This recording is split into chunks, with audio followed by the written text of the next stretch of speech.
Welcome to the week, you guys. We're here for our weekly anchor message where we receive our spiritual lessons and assignments for the week ahead. And so there's this period of summer that kind of straddles Cancer season and Leo season. And we've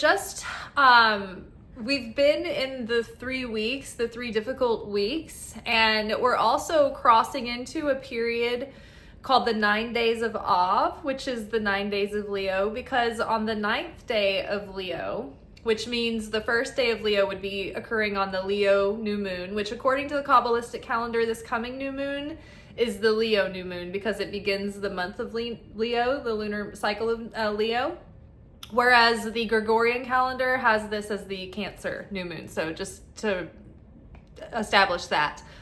So anyway, during Cancer and Leo, ruled by the moon and the sun, it's a very intense time, and it's a portal of initiation through every summer where we are challenged in different ways. But once we enter the 9 days of Av, so like the 9th of Av, the 9th day of Leo, the temple was destroyed. So this time of year is always spent in remembrance and grief of the destruction of the temple. So we need to feel the grief of that every day during these 9 days. And the destruction of the temple really represents the severed connection, the direct connection that we have with the Creator because of the desecration of our consciousness. And so over the next 9 days, the themes of Leo will be extra heightened and more intensified as to test our ego, break our ego.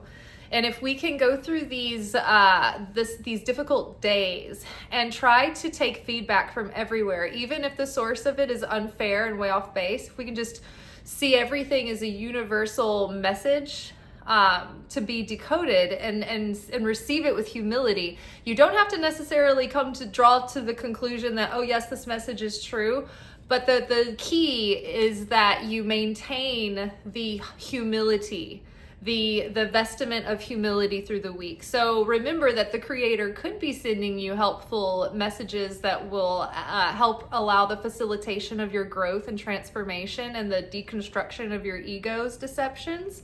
However, maybe, somebody says something that's not true and not fair and it's totally way off base and there's no truth to it whatsoever. Like the test is not to say, oh, well, maybe they're onto something. Maybe I am what they say. Maybe you're not. But the key is to maintain a level of humility that can ask the Creator, is there any truth in that? Before we immediately push it away and dismiss it. So can we transcend the ego this week? And part of the lesson here, is to go through this week, and it's going to put the pressure that we're being put under is going to show our true colors, right? Because who we are during times of difficulty and uncertainty, when things are unknown, when there's no guarantee, when we may not be getting results, when we don't know, if the money's going to be there or if the thing is going to align or what the verdict is going to be. We have to have faith even while it is still night, right? During the dark times when the light is concealed. And that faith is trusting that we may not have the answers and our logical mind may be overwhelmed, but the Creator has a plan and there is divine order that we can activate through that clinging to that faith in the Creator.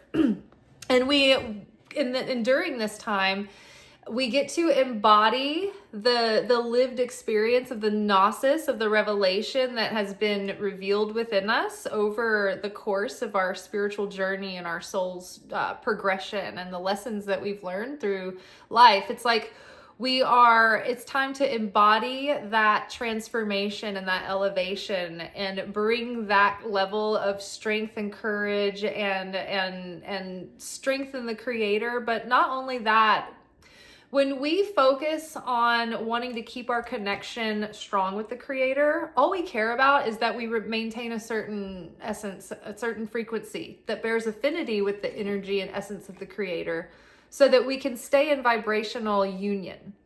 And then once we understand how fragile that connection is and what that means, like when we become dissonant, when we're in fear or judgment or bitterness, anything that's not reflecting of that unconditional love and creation and giving and sharing. And sometimes the giving and sharing and creation requires difficult conversations and feedback and pruning and shedding, right? And there's a season for everything under the sun, but it's like, what's the motive behind it? What's the consciousness behind it? What is the result that happens as a result of this? You know, was this consciousness and action coming from a place of reactivity, of the ego's lower animalistic inclination for self-preservation or instant gratification? Because those things lead to instability and chaos, right? So we have better judgment now, and we can see that the moment's not worth it. The bitterness and resentment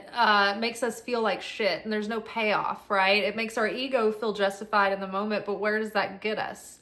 You know, like forgiveness doesn't necessarily mean telling somebody everything that you did that was totally wrong and terrible was okay and we can all be friends again. That's not necessarily it, but it is releasing your spirit from the burden of carrying around poisonous thoughts and feelings that are only going to hurt you. And so it seems like, oh yeah, obviously that's so logical. Why wouldn't I want to let go of that resentment? But the ego holds on so tight, almost as if our beingness and our life depends on it. You know, like my personal identity is clinging to this. So the revelation, the judgment, the lesson here going through this period is stretch yourself during this time. Are you revealing more of the light of your soul through the actions or consciousness or thoughts or emotions that you're choosing during this time? Or are you drawing another veil that's separating you from that direct connection with the Creator and actually making you fall further behind the opacity of the delusions and deceptions and illusions of the egoic mind and the way that the adversary uses that to try to hold us back from fulfilling our full potential and being a vessel that can channel the light of the Creator. It's like we have an antenna. We are an antenna, and the more we perfect our vessel to tune into the frequency of the Creator, the better antenna we are. And so we can channel that frequency into the world, and it helps others. But the opponent wants to damage that antenna so we can't receive the information, right? So it does anything that it can to just throw us off the frequency that we should be on, right? So the destroyer energy is coming in and trying to prevent our forward progress, the Chariot card here. So the key to overcoming the destroyer is to choose persistence and perseverance and courage and trust and surrender and not be hyper controlling. You know, it's like, how are you we need to proactively show up, but we also have to let go and surrender.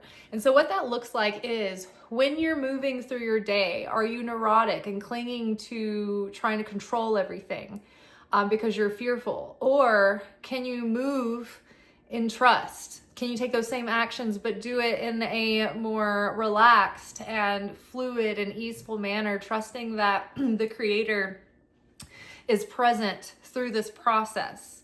And so that is the trust that helps you be buoyant with the light around you through the dark times. Oh my God, it's like the inner light within reveals this circle of protection around you to get you through the darkness of destruction. Right? So the more that we resist the attempt to destroy us, the more that fuels our momentum, right? In our chariot. And so while we're definitely, our soul is ready to move into the next level, and possibly things in our physical and material experience are ready to also shift into the next chapter as well.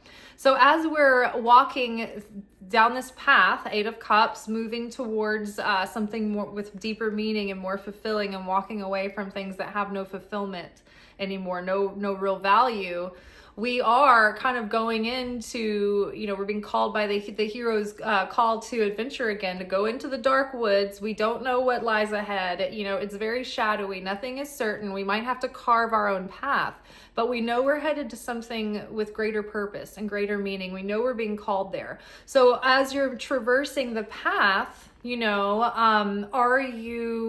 how are you carrying yourself? Because the Queen card talks about just that. It's like, how do you behave when the light is revealed during the day?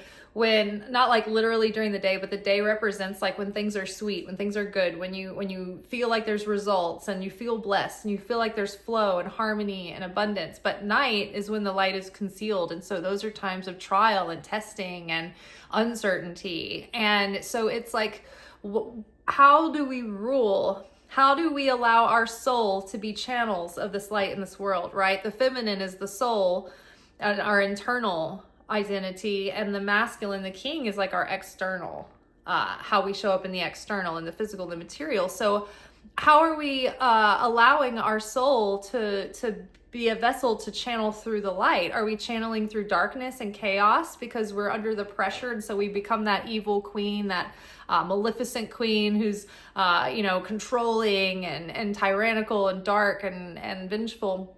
Or do we channel the benevolent queen, that we can be that light even in the darkness and channel through what is good and what is true even when we're put under pressure, right? It's when we're put into desperate circumstances that we find out how honest we truly are, or how kind and merciful, compassionate and understanding we really are.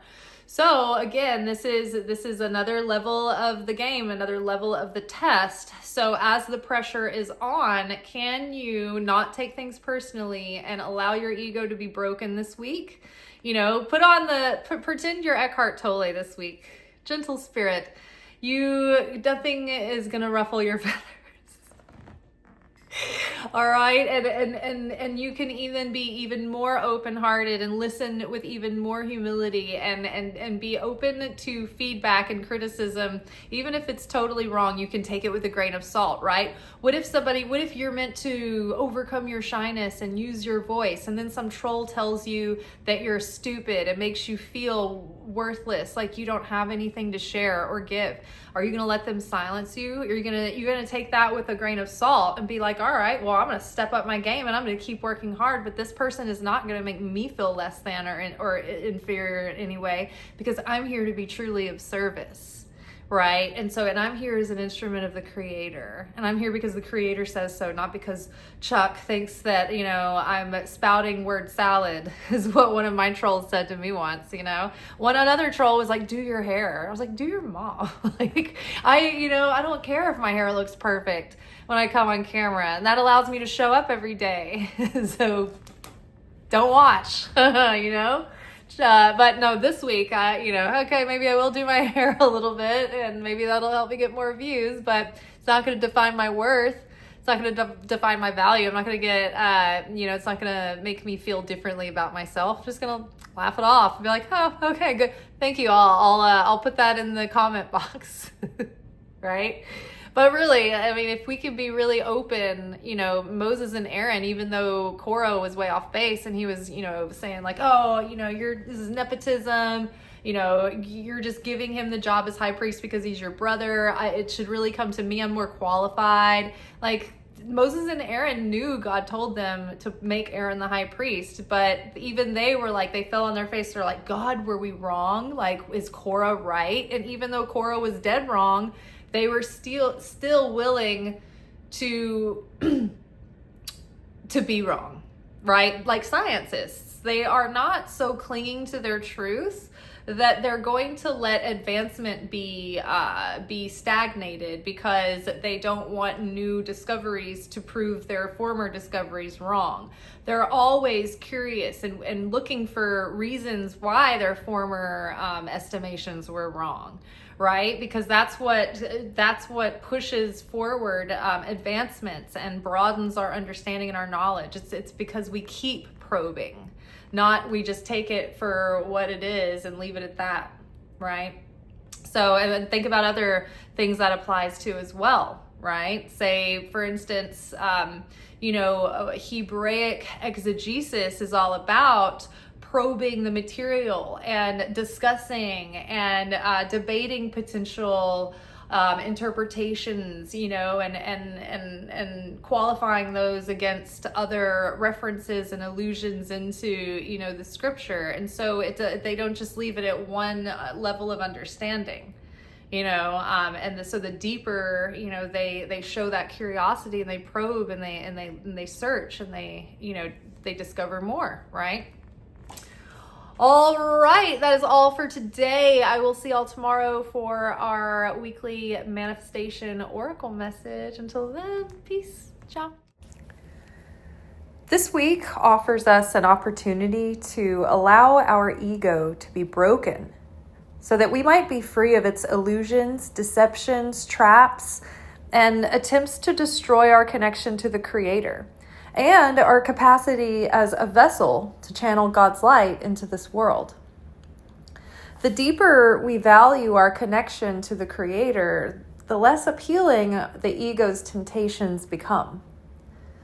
Suddenly, bitterness and resentment feel like more trouble than they're worth. Indignation tastes sour. The baggage grows heavy. The outside validation is thin and shallow, and the instant gratification never really lasts. We've spent enough of our spiritual energy on refuse that no longer serves a function, and we are seeing clearly what it's time to shed and leave behind. The adversary will challenge us over the next 9 days of Av, beginning with Tuesday's Leo/Cancer new moon. The 9th day of Leo marks the destruction of the temple and takes us through a period of destruction of our ego. This will be an initiative testing portal to embody this spiritual knowledge and embody the wisdom and lived-in experience that have given us the opportunities to evolve our understanding and awaken more Christ consciousness within. This period of darkness will reveal our true colors. Who we are in times of difficulty and pressure says more about us than who we are when times are easy and abundant. When it's dark and nothing is certain, do you reveal more of the light of your soul, or fall behind another layer of egoic illusion and projection? Do you neurotically try to control, or do we move through with ease and trust in the Creator's divine order and mercy?